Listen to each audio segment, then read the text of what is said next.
September 2008. In a single week, the richest country on Earth watched $11 trillion disappear. This is the story of the biggest global financial crisis there has ever been. The money wasn't stolen or burnt, but gone, evaporated from pension funds, retirement accounts, college savings, and the equity sitting in the walls of ordinary people's homes.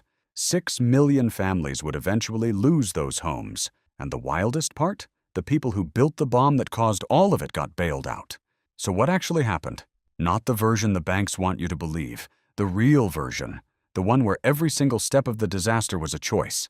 Let's rewind to the mid-1990s. America had a dream, and for once, the dream felt achievable. Home ownership. The idea was beautiful in its simplicity. You work hard, you save, you buy a house, you build equity, you retire with something to show for it. The government loved this idea. Wall Street loved this idea. And the banks? Well, the banks saw something else entirely. They saw a machine. Here is how the machine worked. A family in Ohio wants to buy a house. They go to a bank.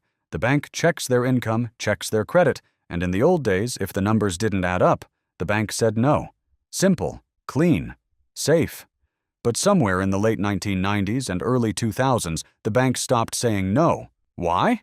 Because they figured out they didn't have to hold the loan anymore. The moment the ink dried on your mortgage, the bank could package it up, sell it to someone else on Wall Street, and pocket the fee.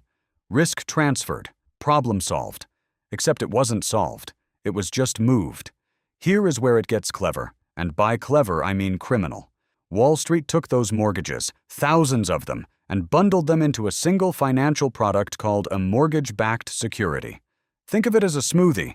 You take a bunch of fruit, some of it ripe, some of it rotten, blend it all together, pour it into a nice glass, slap a fancy label on it, and sell it.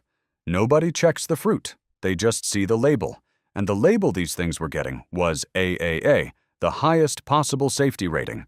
The same rating given to U.S. government bonds. Safe as houses, you might say. But here is the thing about that rating. It was a lie. The agencies handing out those AAA stamps were being paid by the very banks whose products they were rating, which is a bit like hiring someone to mark their own exam. Pension funds in Norway bought these things. Retirement accounts in Iowa loaded up on them. Banks in Iceland and Germany piled in because if the smartest guys on Wall Street said it was safe and the rating agencies confirmed it, why wouldn't you? The machine kept running and the fees kept flowing. Nobody wanted to ask what was actually inside the smoothie. Back at the banks, the incentives were now completely broken. A mortgage broker got paid the moment you signed instead of in 30 years when you finished paying it off. So why care whether you could actually afford it? A strawberry picker earning $14,000 a year was approved for a $720,000 home loan in California. A waitress in Nevada bought 4 investment properties simultaneously. There were products called ninja loans. No income, no job, no assets, but no problem. You still got your keys, and the brokers who handed them out got their commissions and moved on to the next one. By 2005, America was building houses it couldn't afford to put people inside who couldn't afford to live there, financed by money that didn't really exist, rated as safe by people who knew it wasn't. And the whole thing was growing explosively. Home prices were rising so fast that even the people who knew the loans were garbage told themselves it didn't matter. Because if prices kept climbing, you could always refinance or sell. The music was playing, and nobody wanted to be the one to stop dancing. But here is the thing about music, it always stops. In 2006, home prices peaked. Not with a bang, but quietly, almost politely. They just stopped going up. And then they started going down.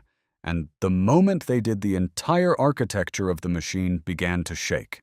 Those ninja borrowers who had been surviving on teaser rates watched their monthly payments double overnight. They defaulted, then their neighbors defaulted, and because every single one of those mortgages had been bundled together and sold around the world as a safe investment, the losses didn't stay in Ohio or Nevada or Florida. They spread everywhere all at once. The banks had a model for measuring this kind of risk.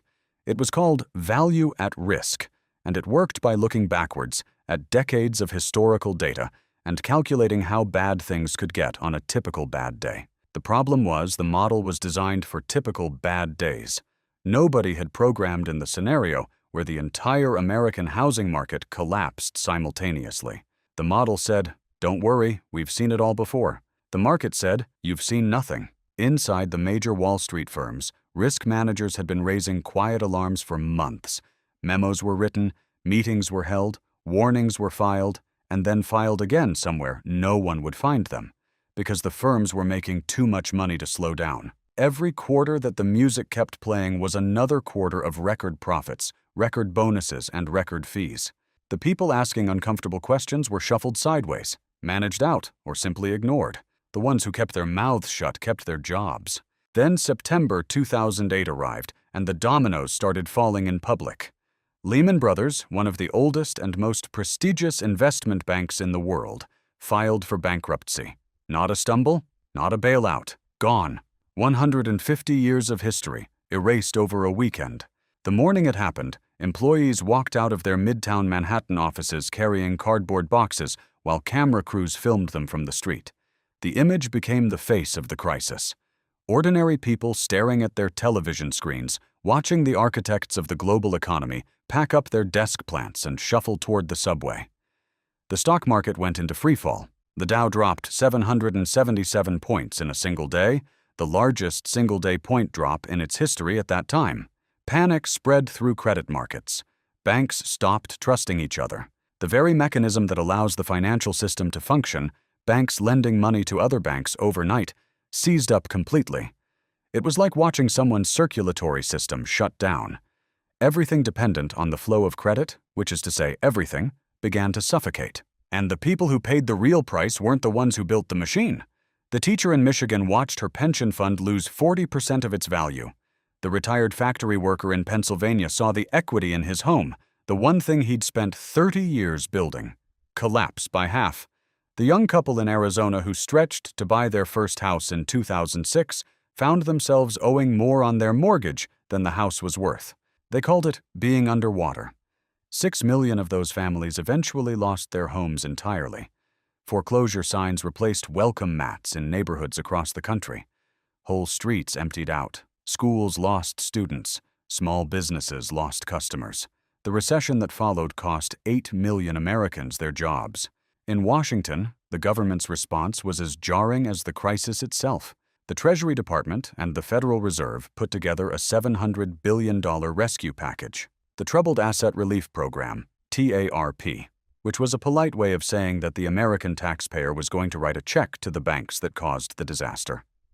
Not the families who lost their homes, not the pension funds that got wiped out, the banks. Because the argument, and it wasn't entirely wrong, was that if the banks failed completely, the damage to everyone else would be even worse. The patient had to be kept alive even if you despised how they got sick. Some of those banks paid the money back, some didn't. None of the executives who built the machine went to prison. In fact, only one person in the entire American financial system was criminally convicted for their role in the mortgage crisis. A mid-level trader at Credit Suisse. The architects, the CEOs, the chief risk officers, the people who signed off on the products and suppressed the warnings, they paid fines, mostly fines that were covered by the banks themselves anyway, and they moved on. The real reason behind the 2008 financial crisis wasn't complexity. It wasn't some mysterious force nobody could predict or understand. It was simpler than that, and somehow more depressing. It was incentives. Every single person in the chain got paid to keep going, and nothing happened to them when it blew up. The broker got paid to approve the loan, the bank got paid to bundle it, the rating agency got paid to stamp it safe, and the traders got paid to sell it. And when $11 trillion of ordinary people's wealth evaporated, the people who lit the fuse argued they were too important to the system to face the consequences of what they'd done. The most chilling part of the whole story isn't that it happened once. It's that when the dust finally settled, when the rules had been quietly rewritten and the bonuses had started flowing again, the machine didn't disappear. It adapted and it went back to work.